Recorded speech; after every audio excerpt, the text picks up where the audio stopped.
Welcome everybody, Steve here. Well, today we're doing something a little different. We're in the kitchen and we are making Raspberry Saskatoon jam. So right now I am just getting all my jars sterilized. Just set them on a light boil for about, take out the spoon, got it sterilized. Had them on a light boil for about 5 minutes. I've got the lids in behind. They've just come up to a boil. So that's what we're going to need for our jam. We're going to need these to seal everything up. We're going to boil them afterwards. So in here, there's just a piece of plywood. You can have a rack, something, you know, your canner might have a rack, might have whatever. This is pretty old school, it's been around for a long time. What you're going to need, one of these so you can grab onto the jars. And this is a neat little gadget here, is just a magnet. Grab onto the lids, put them on. So, for the main ingredients, we're going with Saskatoon and we're going with raspberry. Now these are all things that I have picked. So what are you going to need? You're going to need 3 cups of raspberries. Don't splash any on you.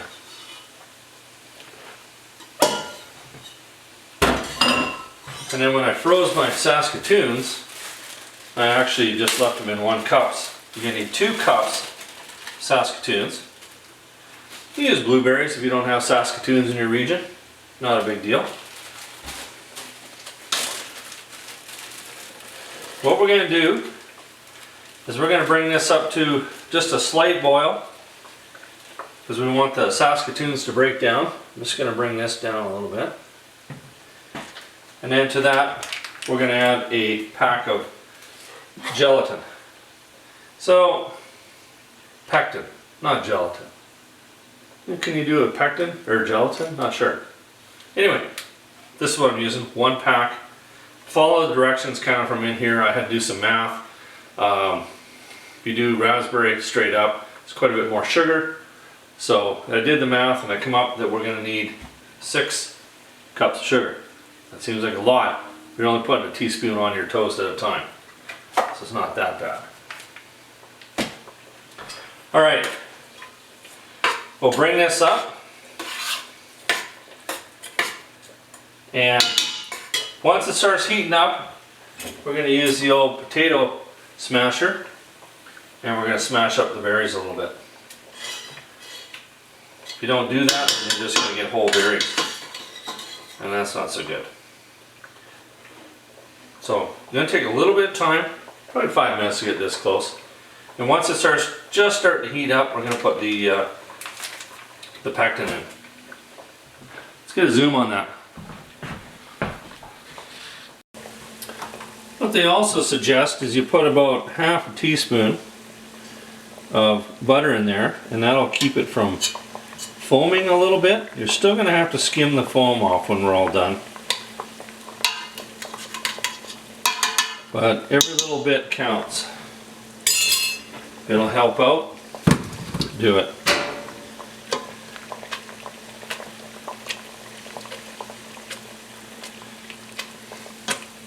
Okay, we're starting to warm up a little bit there, so we're going to add the pectin.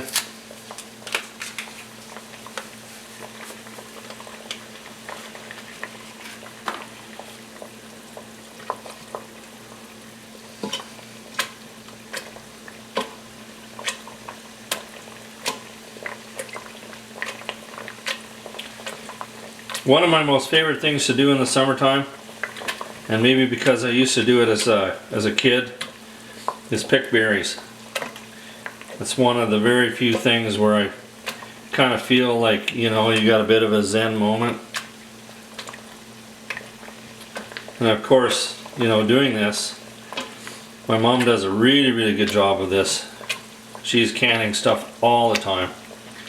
So it's about time I picked up the ball and started doing some of these things myself. And of course she learned from her mom. And we got to pass these things down. This is a lost art. This generation just does not know how to survive. I think you could probably survive on a jar of jam for a couple weeks. You really have to ration yourself, but be worth a try.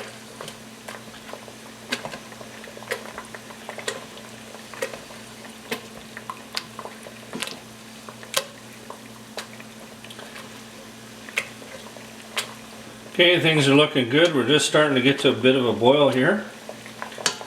And I've been crushing the berries down. Of course, they're going to break up a little bit on their own once you start boiling.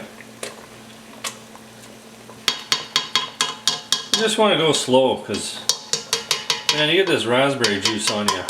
It's going to stay there for a while. Okay, into this, 6 cups of sugar. I know, that sounds like a lot. Well, it is. But that's what jam's all about. Okay, I've got her on high heat here. Now really what we want to do is bring this to a really good boil for about a minute. And once we're at that stage, then we can basically put her into our quarts or pints and seal her up. Now, if you wanted to try a little less sugar, you could do that. But you can just taste it. And if you need a little bit more, add a little bit more. There's nothing more disappointing than having sour jam on your toast. Unless you're into that.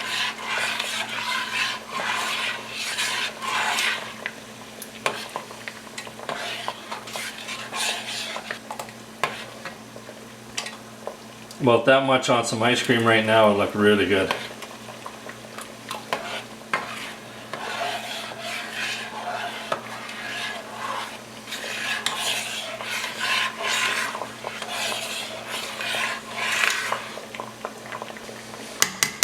You really want to make sure it comes up to a boil to make sure all that sugar is dissolved.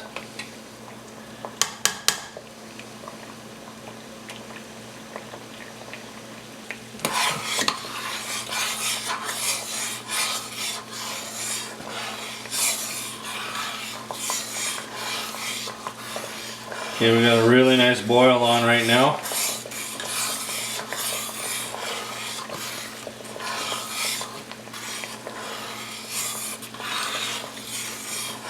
We're just going to let that boil for about a minute, and that's about it.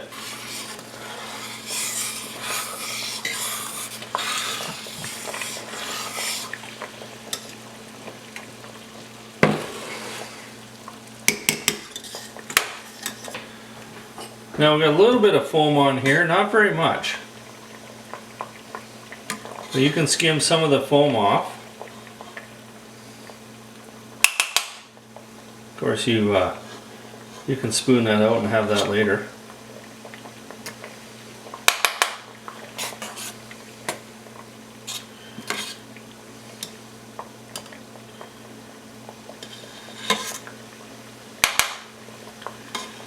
It just makes your jam look a little bit more presentable when it's all said and done.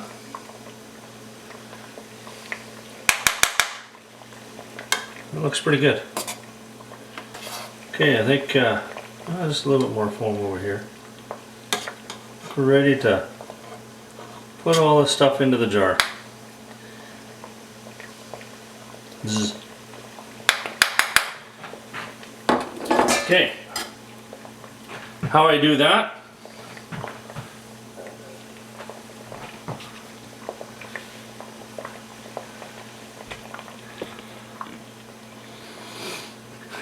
So putting it in the jars, I've just got a cup.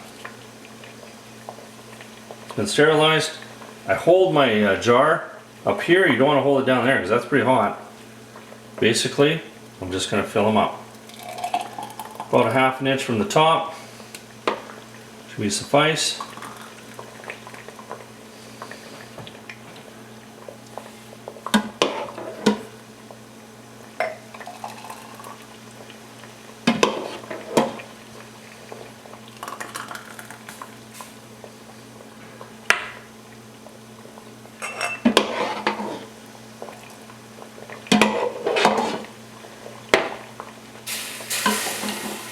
Of course, you know you're gonna spill some on that hot stove and it's gonna stink.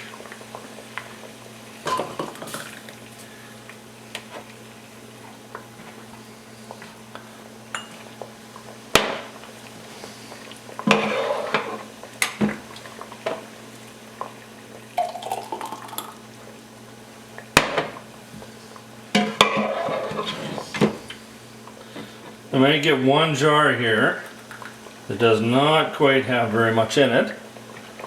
That's okay, because that's your first jar that you're going to eat.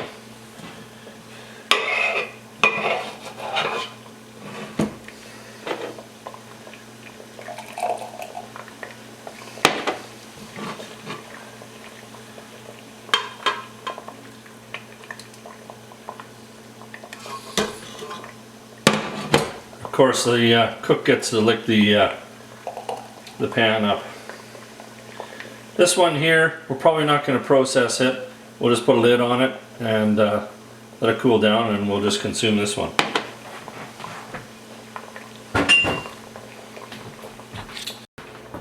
Now it's just a matter of putting the lids on. Nice thing about this little magnet, you don't have to touch nothing.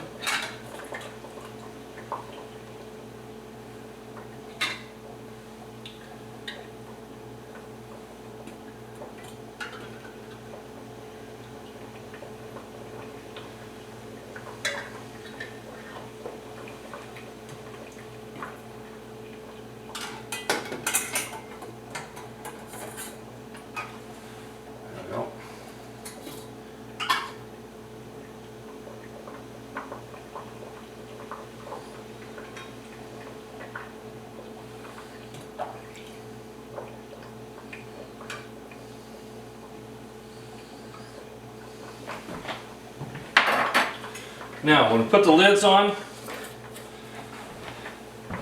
it's going to zoom on that.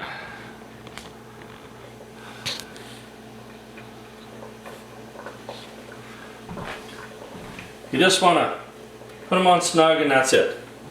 No more, you don't want it tight, because some of the, when we process this, or you probably don't even have to do it, but we're going to put it in a light boil for about 10 minutes, and if it's too tight,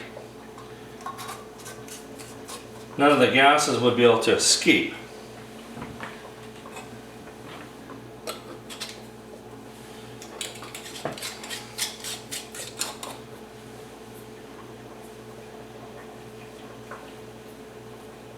Okay.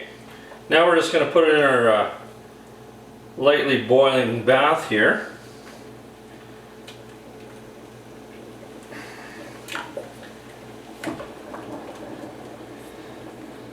Some of them are going to be over top of the lid, and that's okay. Now we're going to let that go for 10 minutes. Meanwhile, I'm going to take a spoon and test this out.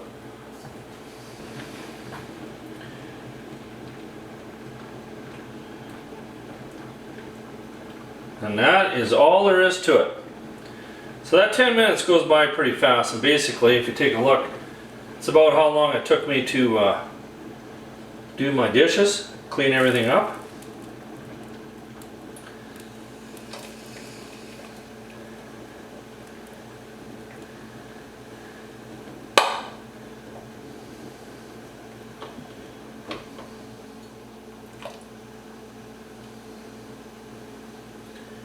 Just carefully take them out.